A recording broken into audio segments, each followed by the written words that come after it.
Lissé à l'année, je dirais une centaine d'euros par mois. Ça peut aller de 20-30% jusqu'à 50%. Et je ne parle pas quand c'est de l'achat-revente. Merci tout d'abord de m'accueillir aujourd'hui dans ta boutique. Ben, merci à toi. Est-ce que tu veux un petit peu nous dire en 2 mots qui tu es et quelle est cette boutique où on se trouve aujourd'hui? Alors, moi, c'est Elena. On est à la boutique L'Éphémère à Souston. Donc, boutique de créateurs, uniquement de fabrication artisanale et locale. Alors, j'ai ouvert en 2016 la boutique physique. Et après, la boutique en ligne, je l'ai créée en 2021. Et c'est toi toute seule qui gère l'ensemble de tout ça? Oui. La boutique en physique, la boutique en ligne? Exactement. Donc moi je suis créatrice aussi, je fabrique une partie de ce qui est exposé et on est à peu près une vingtaine de créateurs au total. Ma première question, en fait, là, vraiment, on va essayer de se projeter dans la tête des créateurs, créatrices qui voudraient potentiellement rejoindre une boutique de créateurs. Qu'est-ce qu'il faut que je prépare, en fait, avant de venir te voir? Est-ce qu'il y a des choses à savoir? C'est quoi un peu le fonctionnement pour venir te voir? En premier lieu, il faut être déclaré. Donc il faut, ça c'est la première condition pour pouvoir vendre les produits en boutique en général. Et ensuite, chaque boutique va vraiment avoir son propre type de sélection et son style en fait finalement. Pour ma part, on est plutôt axé sur des créateurs ou créatrices qui vont fabriquer avec des matériaux naturels, avec des matériaux recyclés. Voilà, et qui vont avoir une petite sensibilité pour l'environnement. Mais tu conseilles, on va dire, aux créatrices d'avant se renseigner en fait un petit peu sur pour être un peu en accord avec ça, sinon il y a moins de chances entre guillemets d'être sélectionné si ça rentre pas dans le thème de la boutique, je pense. Est-ce que je viens avec des chiffres clés, un peu un book, tu vois, un genre de portfolio, des échantillons de produits Alors, est-ce qu'il ne faut pas trop se prendre la tête et juste on vient et tout va bien quoi? Alors, la plupart du temps, les créatrices ou les créateurs viennent, découvrent la boutique. Soit si ça colle pas, je pense qu'ils repartent sans rien dire. Et ceux à qui ça plaît et qui se projettent dans la boutique me font part de leur savoir-faire. Donc ça, c'est la plupart du temps comme ça. Donc, soit ils m'ont amené des produits, ça peut arriver, mais la plupart du temps, ils viennent naturellement juste se présenter en fait, savoir s'il y a de la place aussi, parce que c'est vrai que ça, c'est un gros critère de sélection forcément, puisque moi, le local est assez petit, donc ce qui me limite aussi un petit peu. Alors, ça peut aussi être juste une sorte de démarchage, entre guillemets, par les réseaux sociaux, ou m'envoyer un petit mail ou un message, et comme ça, on ne s'expose pas, entre guillemets. Ça peut être une technique aussi. Il y a des personnes, le premier contact peut être comme ça, et dire, c'est bon, elle est intéressée par mes produits, tac, j'y vais. Et j'y vais avec mes produits, et là, c'est un peu moins stressant peut-être. Là, ça fait un petit moment que j'ai plus de demandes que de possibilités. Donc l'idée, c'est de prendre, entre guillemets, une liste d'attente. Ce que je demande, c'est souvent d'envoyer un mail avec soit les coordonnées de leur boutique en ligne, s'ils en ont une, ou un book, comme tu disais, pour me donner une idée des créations. Parce que quand on rencontre la personne, même si on s'entend bien avec, on ne sait pas ce qu'elle fabrique. On ne sait pas si ça rentre dans les critères de notre clientèle, si ça répond aux attentes, si c'est dans le bon... entre guillemets, mais dans le budget qui colle au panier moyen. Parfois, je sais que je ne vais pas avoir la clientèle. Et comment tu le sais, par exemple? C'est quoi un petit peu je dirais l'expérience, entre guillemets, et puis, parce que maintenant, ça fait un petit moment quand même que je navigue là-dedans. C'est quoi le panier moyen? On va dire une vingtaine d'euros. Vingtaine d'euros. Ouais. Et les produits qui se vendent le mieux, c'est souvent ça, dans ces eaux-là, dans les 20... Oui, souvent, ça va être entre... Ouais, ça va être... alors ça s'est un peu resserré ces dernières années. Je dirais que c'est entre... Il y a des petits cadeaux qui sont autour d'une dizaine d'euros, donc ce qui est quand même difficile à avoir dans l'artisanat pour avoir un produit avec des finitions de qualité. C'est quand même pas évident. Et globalement, ça va être entre 15 et 25, une trentaine, ou sur certains produits, on peut passer à une cinquantaine d'euros. Là, je parle vraiment pour ma boutique, je ne parle pas sur l'ensemble... du territoire. Voilà, non, là, je parle vraiment de mon expérience ici. 15-25 euros. Ouais, globalement, c'est ce qui se vend le plus facilement. Et c'est après, ça se réfléchit plus. Des catégories, on va dire, de produits qui se vendent quand même plus facilement, les bijoux. Le bijou, forcément, ça c'est bijoux et bougies. Il y a aussi une histoire de saisonnalité, tout ce qui est bouillotte sèche, voilà, ça va être sur des... Et les bougies aussi, ça va être une saisonnalité. Et le reste, ça va être un peu plus à l'année. L'été, ça va être des petits produits pour ramener un souvenir, mais qui soit local et artisanal. Donc voilà, ça va être du petit produit entre 5 et 10 euros, on va dire. Là, c'est vraiment le volume qui va faire que ça se vend.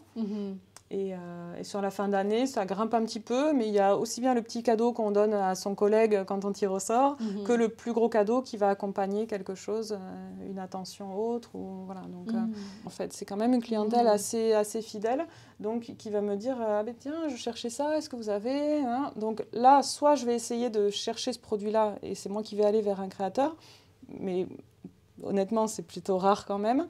Soit je fouille dans ma liste de ceux qui sont venus me démarcher.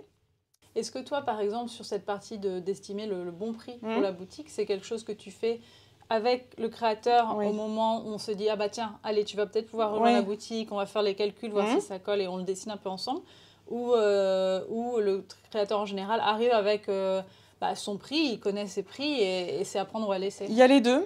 Il y a clairement les deux possibilités. La plupart du temps, les jeunes créateurs, enfin les débutants, on va dire, arrivent et le prix, c'est vraiment la chose la plus compliquée à caler pour eux.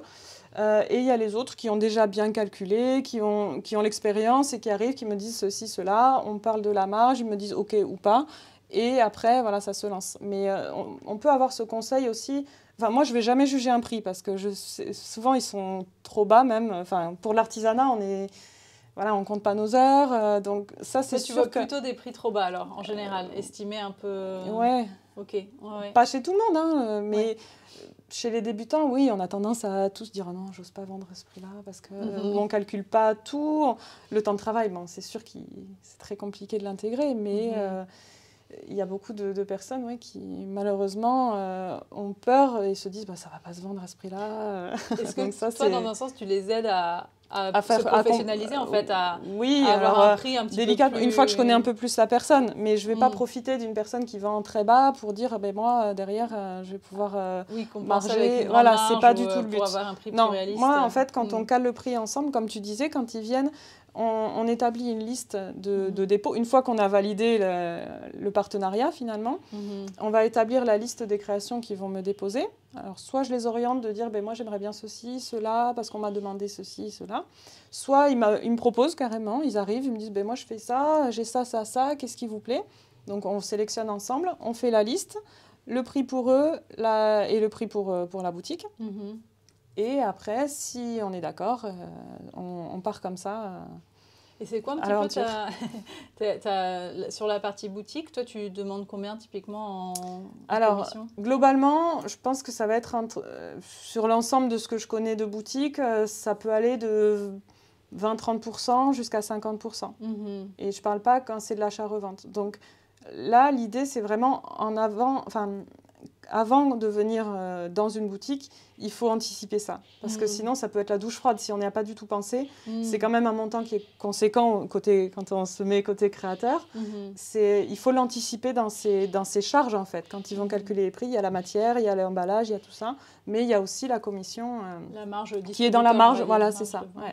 Pour aligner les prix entre eux, leur prix de vente direct, même s'il y a une tolérance, je crois que c'est autour de 10%, je ne veux pas dire de bêtises, mais je crois qu'il y a une tolérance d'une dizaine de pourcents entre la vente directe, donc le créateur qui va se vendre sur un marché, ou chez lui, ou n'importe, sur une vente privée, ou n'importe, et le prix boutique. Il faut quand même qu'il y ait quelque chose d'aligné, parce qu'aujourd'hui, on a les boutiques en ligne. Tolérance, tu dis d'un point de vue du consommateur. Voilà, c'est ça. Si un produit qui est à 20 € en direct sur un marché, un prix marché, il va être, s'il est à 22 € en boutique, qu'il soit à 20 en marché, c'est la tolérance. Enfin, voilà, globalement, pour donner une idée. Pas choqué, quoi. Voilà, qu'il y ait une logique aussi, aussi bien pour le créateur que pour la boutique, parce que quelque part, le créateur va aussi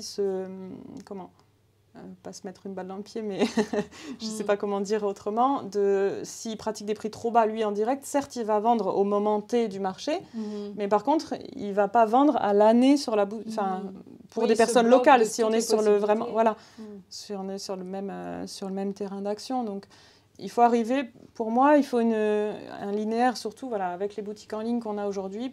Je pense qu'il faut avoir une logique vraiment dans les prix. Même si chaque création est différente, il y a toujours une petite variante. Mais essayer d'avoir une approche globale de ça et vraiment l'anticiper pour pas... le but d'une boutique, c'est pas de faire l'argent sur le créateur. C'est de le propulser, c'est de l'aider, c'est d'être tous ensemble pour essayer de grimper ensemble, en fait. C'est pas le but qu'il lui reste rien à la fin. Parce que c'est quand même lui qui a fabriqué le produit. Et pour moi, c'est à lui d'être rémunéré correctement. Et, donc, en fait, ça équilibre un peu le temps que tu vas passer sur un marché ou à attendre de vendre ton produit. Cette marge-là, globalement. Si tu l'as calculé comme ça équivaut à peu près à la partie emballage aussi que tu n'as pas, aux charges d'électricité. Il y a cette partie-là où, en fait, quand tu déposes, toi, tu peux aller sur un autre marché ou dans une autre boutique ou en vente directe sur un salon. Pendant ce temps-là, ici, ça peut continuer à se vendre, ici ou dans les autres boutiques. Mais ça permet ça, en fait, de te libérer du temps. Donc, tu gagnes un peu moins, mais tu te libères du temps pour faire d'autres choses. Moi, il faut aussi que je puisse comprendre le produit, comprendre la démarche, et pouvoir la réexpliquer en faisant passer le message. Parce que sur les marchés, c'est le créateur en direct qui va expliquer son produit. Moi, il faut que j'assimile ça et que je puisse le retranscrire. Ok, ah oui, c'est vrai. Et oui. Donc c'est pour ça qu'il faut que ça me touche, que le produit touche la personne qui tient la boutique, je pense. Oui, carrément. Sinon, ça ne sert à rien de poser et d'attendre que ça se vende. Je pense que ça ne se vendra pas. Donc ça passe principalement par la connaissance des objets. Oui, mais comme on fait là, en fait, voilà, c'est ça. Et puis quand j'ai un doute, un écrit ou quoi. Il y a des créateurs qui me le font pour que j'ai une trame, si jamais, sur des choses assez techniques, de cosmétiques, de choses. Voilà, sur la déco, c'est très rare. Il suffit de comprendre la démarche globale et après, c'est un ressenti. Quand ça touche à de la cosmétique ou surtout la cosmétique, je dirais, on est vraiment sur des choses où il ne faut pas dire de bêtises, il faut pouvoir conseiller s'il y a des huiles essentielles, pas pour les petits, ou pour les femmes enceintes. Enfin voilà, il faut pas raconter de bêtises. Donc voilà, ça fait partie de la connaissance du produit en amont. Oui, trop bien. Ce qui fait la différence d'une boutique en ligne et d'une boutique physique où ici le client vient chercher aussi un peu le conseil parfois. Moi je fonctionne que en dépôt-vente, donc ce qui fait que ça permet de faire tourner les propositions, les créations dans la boutique, de ne pas avoir un stock dormant si jamais ça ne se vend pas. Donc dépôt-vente, moi je n'achète pas. C'est quoi exactement? En fait, la créatrice, le créateur vient, me dépose un stock, on fait la liste. S'il n'y a pas de vente, ça reste comme ça. S'il y a des ventes, il y a une commission qui est prise. Donc là, c'est pour ce fonctionnement-là. Parce que je ne demande pas de loyer, je ne demande pas de permanence. Il y a certaines boutiques qui vont avoir une marge un peu plus faible, mais qui vont demander X journées de permanence par semaine ou par mois, ou alors qui vont demander un loyer donc mensuel d'un montant fixe. Donc moi, à mon sens, c'était plus compliqué parce que le loyer, si on ne vend rien du tout, ou sur des créateurs qui ont des petits produits à petit prix, ça va être plus difficile à amortir pour eux. Donc là, moi, je parle de l'autre côté, en fait. Oui, parce que t'es aussi créatrice exactement. À côté, donc là, c'est un peu le côté créatrice qui parle, où, à mon sens, c'est plus facile de ne rien perdre si on ne vend pas, que de perdre systématiquement un montant chaque mois sans être sûr de le rembourser, ce qui se comprend. Donc, oui, on creuse son voilà, et on se dit, oh là là, ça ne marche pas, j'arrive pas à rembourser mon loyer, tant pis, j'arrête, hop, je reprends les produits. Donc l'un dans l'autre, tout le monde est perdant. Et là, toi, le fait d'accueillir donc un stock en dépôt-vente, est-ce que ça te crée des complexités? Est-ce que c'est un coût pour toi? Alors, pour le coup, je n'ai pas de coût, puisque je n'achète pas le produit. Ça prend la place, mais moi je trouve que c'est une liberté aussi de pouvoir faire tourner les collections et que le client, comme je te disais, j'ai quand même des personnes qui sont habituées, ça leur permet de voir des nouvelles choses assez régulièrement.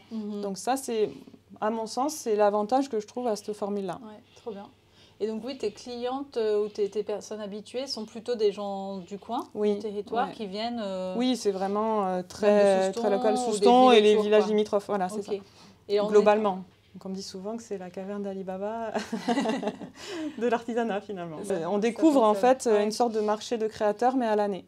L'idée de base, c'était vraiment ça en fait. Moi, je voulais ouvrir ma boutique, mais je ne voulais pas proposer que ma production. Je voulais vraiment...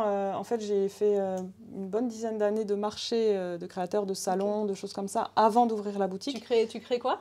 Alors moi je fais la couture. Couture, ouais. Ouais, Ok. donc couture avec des matières naturelles, donc du coton bio, des chanvre, du bambou, de la laine de mouton des Pyrénées que j'ai enfin trouvé Est-ce que c'est en la local. veste que tu as fait là? Oui, les petits gilets. Trop Ouais. bien. Donc voilà. Donc, Et donc tu disais j'essaye. que vous étiez en fait il y avait une vingtaine de créateurs, créatrices. Alors ça tourne toujours un petit peu, mais globalement c'est entre Ça- 15 et 20, oui.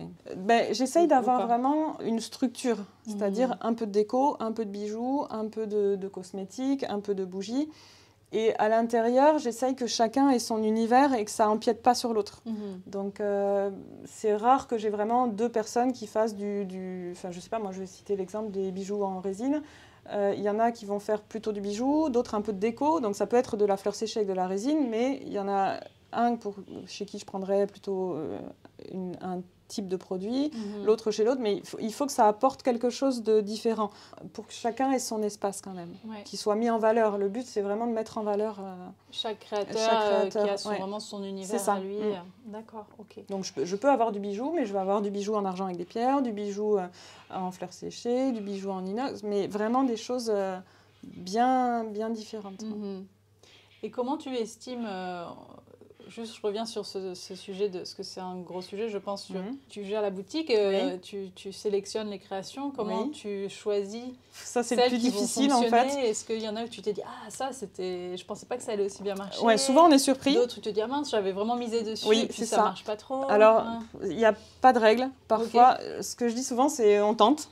On verra, l'un comme l'autre, si ça correspond au créateur, parce que lui, il n'a pas forcément les mêmes attentes que moi. Il peut peut-être estimer faire tant d'euros par mois, alors qu'on n'est pas toujours sur la même échelle. Donc, on tente. Si ça lui convient, ben, c'est cool. En fait, c'est plutôt le client qui va sélectionner le produit. Et après, il y a aussi une idée de moment. Je pense que parfois, il y a des créateurs qui arrivent. Ça met un petit moment à démarrer, donc les premiers mois, parfois, il n'y a pas de vente ou très peu, et d'un coup, ça part. Alors, il suffit que moi, peut-être, j'installe différemment ma boutique, parce que je fais souvent tourner aussi, donc peut-être que ça joue.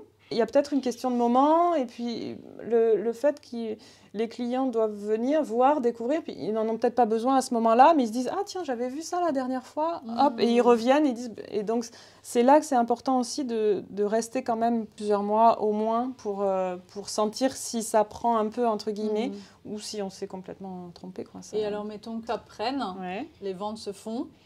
L'étape d'après, c'est quoi? À quel moment le créateur est payé? Est-ce qu'il y a des... Alors, comment en fait, se fait la répartition, tu vois, mais sur la fameuse liste de dépôts qu'on a faite, moi, je vais à chaque début du mois suivant, ou fin de mois et début de mois suivant, je vais établir à chaque créateur un récapitulatif des ventes du mois. Donc, en essayant d'être le plus précis possible, parce que j'essaye de référencer pour pouvoir qu'ils puissent tenir aussi leur stock finalement, savoir s'il faut me rapporter des choses ou pas. Parce que je sais qu'il y a des boutiques qui, si le créateur ne va pas leur demander ce qui a été vendu, juste il n'y a plus de produits en magasin et personne ne le sait. C'est rare quand même, je pense. Mais tout a été là, c'est l'extrême. Mais si le créateur ne va pas à la demande, parfois, certaines boutiques, ça c'est mon expérience, c'est arrivé qu'on ne nous tienne pas au courant, quoi. Moi, ce n'est pas mon fonctionnement. Moi, je leur dis vraiment, bon, mais là, il y a ça de vendu, la liste, le montant qu'ils vont percevoir. Et donc, j'attends leur facture, parce que ça, c'est le côté administratif. Moi, pour pouvoir les régler, il me faut une facture. Donc, ils m'envoient la facture du montant des ventes et moi, je leur fais le virement. Donc, ça, c'est chaque mois. Et en général, ils savent que dans les 10 premiers jours du mois, s'ils n'ont pas de mes nouvelles, c'est qu'il n'y a malheureusement pas eu de vente. Voilà. Mais il y a cette régularité-là pour essayer, moi, de ne pas avoir de creux. Et eux, de pouvoir anticiper aussi leur réassort, finalement. Qu'ils puissent savoir si c'est... telle couleur ou telle pierre ou tel bijou, plutôt du collier, plutôt de la bague, enfin ce qui a été vendu pour orienter leur venue en fait. D'accord. Ça leur permet d'anticiper. Et en moyenne, les créateurs ici, ils amènent combien de créations? Il y en a... Est-ce qu'il y a par exemple un objet par créateur, mais en plein d'exemplaires, ou c'est plutôt plein de modèles différents? Comment ça marche? Ça dépend du créateur, parce que parfois, il y a un créateur qui a un monoproduit, on va dire, mais qui va le décliner dans plusieurs coloris ou formats, voilà, mais qui a un produit de base. Et il y a d'autres créateurs qui font des choses très variées, avec par exemple le même matériau, mais très varié. Donc ça, il n'y a pas vraiment de règles non plus. Au niveau quantité, sur des bougies ou des choses comme ça va être... il faut quand même en avoir assez pour que le client puisse le voir, en fait. Parce qu'un produit perdu au milieu, on ne le verra pas. Et, enfin, il faut quand même avoir une petite déclinaison. Je dirais une dizaine de produits minimum pour quand même occuper l'espace et qu'on soit visible.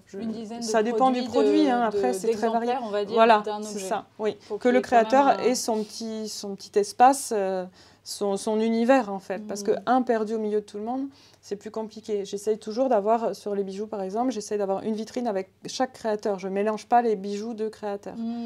Côté vente, est-ce que tu veux nous partager en moyenne combien vend un créateur? Chaque créateur, c'est variable à fond. C'est variable selon la période, forcément, selon le créateur. On parle de plutôt... On va dire dizaines d'euros, centaines d'euros. Plusieurs dizaines, plusieurs centaines. Non, j'aimerais bien, mais non, pas pour l'instant. On va parler, je dirais globalement, au lycée à l'année, je dirais une centaine d'euros par mois. Ok. Éventuellement. Avec des moments, des mais pics, c'est très. creux, voilà, et certains créateurs vont faire 10, 20 ou 50 euros, et parfois 100, 150 ou 200 sur des gros mois. C'est très aléatoire, en fait. Là, tu parles de... Là, par exemple, 10 euros, c'est quoi? C'est la part reversée, oui, globalement. Oui. C'est ça. Okay. Mais là, on est vraiment sur une fourchette très large, en fait. Ça va de 0 à, oui, on va dire, ça peut aller à 150, 200 euros par mois. Et tu indiques les prix? Oui, général, toujours. Ah oui, déjà, c'est obligatoire. Okay. Et puis, donc ça, c'est sûr. Et il y a quoi d'autre comme indication autour des objets? Il y a le nom du créateur visible, ça toujours, oui, c'est ça. Alors parfois, déjà quand je fais le paquet cadeau, il y a toujours, ou le paquet classique, je mets toujours, quand le créateur me donne la carte de visite, je le mets à l'intérieur et ça part avec. Comme ça, ils ont les coordonnées pour les suivre sur les réseaux ou pour les contacter en direct sur un projet.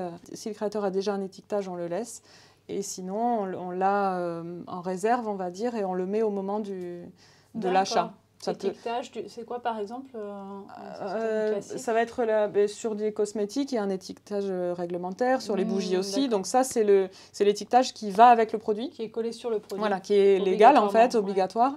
Et sinon, il y a des créateurs qui aiment mettre une petite ficelle avec un petit logo, quelque chose, ou voilà, une petite sensibilité en plus. Donc ça, je le laisse ou je le rajoute après. Ça dépend en fait. Si le créateur est vraiment attaché à ça, on respecte et on le laisse. Il y a des créateurs qui aiment bien me dire, venir avec moi, mettre en place dans la boutique, et d'autres qui me laissent libre cours et qui ont la surprise quand ils reviennent la fois d'après. Et puis... Les créateurs viennent régulièrement dans la boutique ou une fois que c'est lancé, après ils n'ont pas vraiment...